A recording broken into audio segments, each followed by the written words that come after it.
বছর ধরে চালিয়ে যাওয়া ফ্যাসিবাদের মহারানী শেখ হাসিনাকে নিরাপদ প্রস্থানের সকল সুযোগ করে দিয়ে শেখ পরিবারের জামাই জেনারেল ওয়াকার এদেশের গণতন্ত্রকামী মানুষ এবং মহান আত্মত্যাগে বলিয়ান সংগ্রামী দেশবাসীর সাথে বিশ্বাসঘাতকতা করেছে।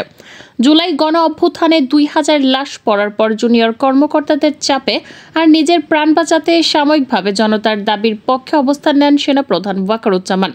যদিও অনেকটা নিশ্চিতভাবে জানা যায় সেদিন ওয়াকার জনতার দাবির পক্ষে না দাঁড়ালে জনতা তাকেও শেষ করে দিত। ব্যাপারটি বুঝতে পেরেই শেখ হাসিনাকে পালিয়ে যেতে বলে। এজন্য অনেকের কাছে ওয়াকার হিরো হলেও ভেতরে ভেতরে ভয়ঙ্কর ষড়যন্ত্রে লিপ্ত সেনাপ্রধান। প্রশ্ন হচ্ছে, তাহলে কি সেনাপ্রধান ওয়াকারকে অপসারণ করা জরুরি?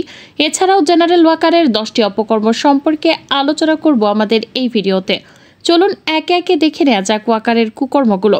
নাম্বার 1, হাসিনাকে সেফ এক্সিট দেয়া। জেনারেল ওয়াকারের সবচেয়ে বড় অপকর্ম হচ্ছে স্বৈরাচার হাসিনাকে দেশ থেকে সাহায্য করা। অথচ হাসিনা এদেশে যা করেছে তার জন্য উচিত বিচার হবার দরকার ছিল জনগণের আদালতে, কিন্তু সেটি সম্ভব হয়নি সেনাপ্রধানের কারণে। এমনকি জুলাই বিপ্লবে যে 2000 মানুষ নিহত হয়েছিল সেখানেও নীরব সম্মতি ছিল ওয়াকারের। জানা যায় সেনাবাহিনীর একটি অংশ চেয়েছিল হাসিনাকে জনতার হাতে তুলে দিতে, কিন্তু ওয়াকার সেটিও হতে দেননি। তিনি এতটাই গোপনীয়তার সাথে হাসিনাকে পালাতে সাহায্য করেন যে হাসিনার ফ্লাইটটি রাডার পর্যন্ত ফাঁকি দেয়। হাসিনা, তার বোন শেখ রেহানা বা ফ্লাইট ক্রু ও সিকিউরিটি সার্ভিসেস ফোর্স সদস্যরা কেউই ঢাকা ছাড়ার আগে ইমিগ্রেশন সম্পন্ন করেননি, যা সম্পূর্ণ রাষ্ট্রদ্রোহিতা। আর এসব সম্পন্ন হয়েছিল ওয়াকারের কল্যাণেই। নাম্বার 2, হাসিনার 650 জন দোসরকে ক্যান্টনমেন্টে আশ্রয় দেয়া। হাসিনা যখন পালালেন তখন তার হাজার খানেক নেতাদের জনগণের হাতে মার খেয়ে পথে ঘাটে মরে থাকার কথা ছিল, কিন্তু সেটি হয়নি, কারণ হাসিনার আত্মীয় ওয়াকার আওয়ামী লীগের নেতাদের গোপনে ক্যান্টনমেন্টে আশ্রয় দেন। সেখানে তারা মাসখানেক অবস্থান নেয়। এরপর ওয়াকার নিজের প্রচেষ্টায় তাদেরকে ভারতে পালিয়ে যেতে সাহায্য করে। একটি ঘটনার কথা বলা যাক। 5 আগস্টের ইতিহাসে এক ভিন্ন মাত্রার ঘটনা ঘটেছিল সংসদ ভবনে। ওই দিন সাবেক speaker Shirin Sharmin Chowdhury, deputy speaker Shamsul Haque Tuku, সাবেক আইসিটি প্রতিমন্ত্রী জুনায়েদ আহমেদ পলক, সাবেক হুইপ ইকবালুর রহিম ও নাজমা আক্তারও প্রায় 12.5 ঘন্টা সংসদ ভবনের বাংকারে আত্মগোপনে ছিলেন। এদের সবারই সেদিন জনতার পাশ হাতে গণধোলাই খাওয়ার কথা ছিল, কিন্তু এদের সবাইকে সেখান থেকে নিরাপদ আশ্রয় নিয়ে যান ওয়াকারের নেতৃত্বে একদল সেনা সদস্য। এমনকি জানা যাচ্ছে শিরিন শারমিন সহ অনেকে এখনও সেনাপ্রধানের আশ্রয়ে আছেন। নাম্বার 3, পিলখানা হত্যার কমিশন হতে বাধা দেয়া।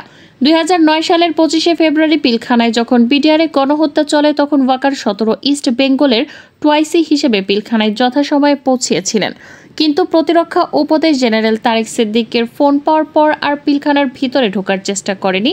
এই ঘটনার কথা তখন থেকে বাংলাদেশের সশস্ত্র বাহিনীর সকল তরুণ অফিসার এবং বীর জওয়ানেরা জানে। কেন তখন বিডিআরে অবরুদ্ধ সেনা অফিসারদেরকে ওয়াকার রক্ষা করেনি?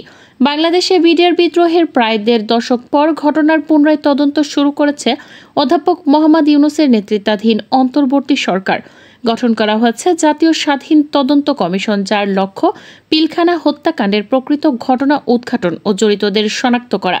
2009 সালের ওই বিদ্রোহের ঘটনা তদন্ত ও বিচার প্রক্রিয়া নিয়ে শুরু থেকেই নানান প্রশ্ন তুলে আসছিলেন ভুক্তভোগীরা। অভিযোগ রয়েছে যে পিলখানা হত্যাকাণ্ডের সঙ্গে আওয়ামী লীগের বেশ কয়েকজন নেতা জড়িত থাকার পরও তদন্তে তাদের নাম বাদ দেওয়া হয়েছে। জানা গেছে পিলখানা হত্যা মামলার পূর্ণ তদন্ত যেন সম্পূর্ণ না হয় সেখানেও কলকাঠি নেড়েছেন ওয়াকার। নাম্বার 4, পিলখানা হত্যার পুরো দায় বিডিআরকে দিয়ে দেয়া। জানা যাচ্ছে পিলখানা হত্যাকাণ্ডেও জড়িত ছিলেন ওয়াকার। অনেকেই বলছেন ওয়াকার পিলখানা হত্যার সাথে জড়িত ছিল বলেই হাসিনা ওয়াকারকে সেনাপ্রধান বানিয়েছিল। জুলাই বিপ্লবে ওয়াকারের হাতে দ্বিতীয় কোনো অপশন না থাকার কারণে ওয়াকার হাসিনাকে পালাতে সাহায্য করে। এতে করে হাসিনা প্রাণে বেঁচে যায়। বলা যায় ওয়াকার হাসিনাকে বাঁচিয়ে দিয়েছে, না হলে সেদিন ফ্যাসিস্ট হাসিনাকে শেষ করে দিত সাধারণ মানুষ। স্বৈরাচারীর বিচারও এভাবেই হবার কথা ছিল, কিন্তু ওয়াকারের জন্য তা সম্ভব হয়নি। হাসিনা পালানোর আগে ওয়াকার হাসিনাকে প্রতিশ্রুতি দেন তার সকল নেতাকর্মীকে নিরাপত্তা দিয়ে দেশ ত্যাগ করতে সাহায্য করবেন। ওয়াকার তার প্রতিশ্রুতি রক্ষা করেছে এবং এখনও করে চলেছে। তাছাড়া পিলখানা হত্যা মামলায় যে শুধু মিডিয়ার সদস্য নয়, সেনাবাহিনীর লোকেরাও যে জড়িত ছিল সেটি স্বীকার করতে নারাজ ওয়াকার। নাম্বার 5, ট্রাইব্যুনাল থেকে গ্রেফতারি পরোয়ানা জারি হওয়া সেনা কর্মকর্তাদের ক্যান্টনমেন্টে আশ্রয় দেয়া। আন্তর্জাতিক অপরাধ ট্রাইব্যুনালের প্রসিকিউশনের সাবেক প্রধানমন্ত্রী শেখ হাসিনা ও তৎকালীন ডিজিএফআই প্রধান সহ 11 জনের বিরুদ্ধে অভিযোগ দায়ের করা হয়েছিল 9 অক্টোবর। গুমের অভিযোগটি দেন লেফটেন্যান্ট কর্নেল অবসরপ্রাপ্ত হাসিনুর রহমান বীর প্রতীক। নিজের গুম, নির্যাতন ও চাকরিচ্যুতি হওয়ার বর্ণনা দিয়ে তিনি বলেন, আমাকে 2012 সালে সেনাবাহিনী থেকে গুম করা হয়। 43 দিন আমাকে হাত পা ও চোখ বেঁধে রাখা হয়। 2018 সালের 8 আগস্ট মিরপুরের ডিওএইচএস থেকে দ্বিতীয়বার গুম করা হয়। তখন গুম করে রাখা হয়েছিল 1.5 বছর। তারা বলেছে চুপ না থাকলে আমাকে শেষ করে দেবে। আমার বিরুদ্ধে সাইবার আইনে 11টি মামলা করা হচ্ছে। এসব কর্মকাণ্ডের ভিত্তিতে কয়েকজন সেনা কর্মকর্তাদের বিরুদ্ধে গ্রেফতারি পরোয়ানা জারি হলেও তাদেরকে ক্যান্টনমেন্টে আশ্রয় দেন ওয়াকার। নাম্বার 6, গুম খুনে জড়িত সেনা কর্মকর্তাদের দেশ ছাড়তে সহায়তা করা। স্বৈরাচার শেখ হাসিনার সময় পরিকল্পিত হত্যাকাণ্ড গুম সামরিক বাহিনীর মেধাবী কর্মকর্তার সদস্যদের এক পেশে সামরিক আদালতের মাধ্যমে দোষী সাব্যস্ত করে বিনা পেনশনের চাকরিচ্যুত করা হয়।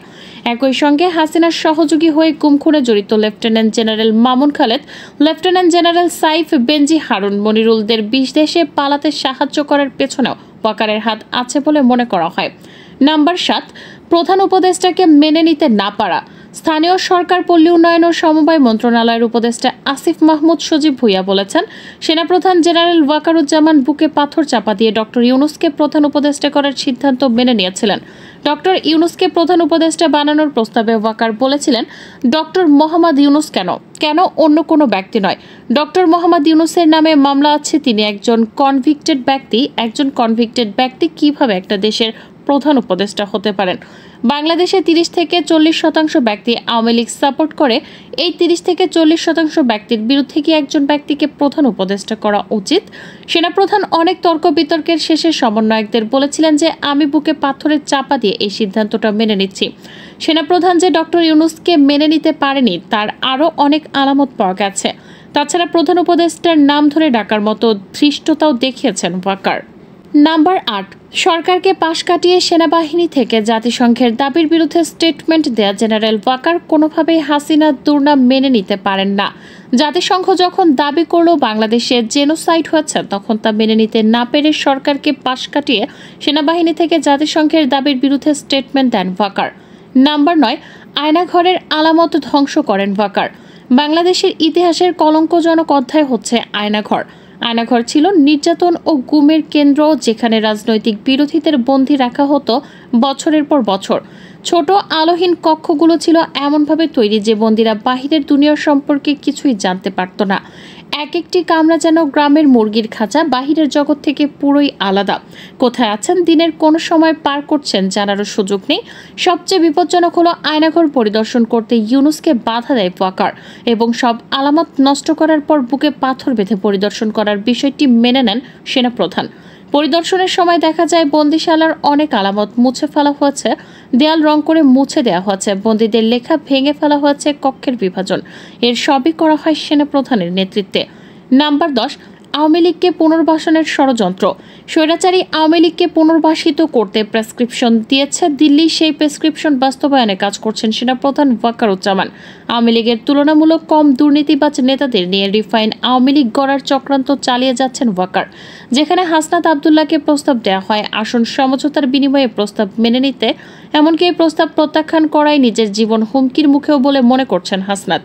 জেনারেল ওয়াকারের বিরুদ্ধে এমন অভিযোগের শেষ নেই। এসব অভিযোগের যে কোনো একটি আমলে নিলেই সেনাপ্রধানের চেয়ারে বসার ক্ষমতা হারাবেন।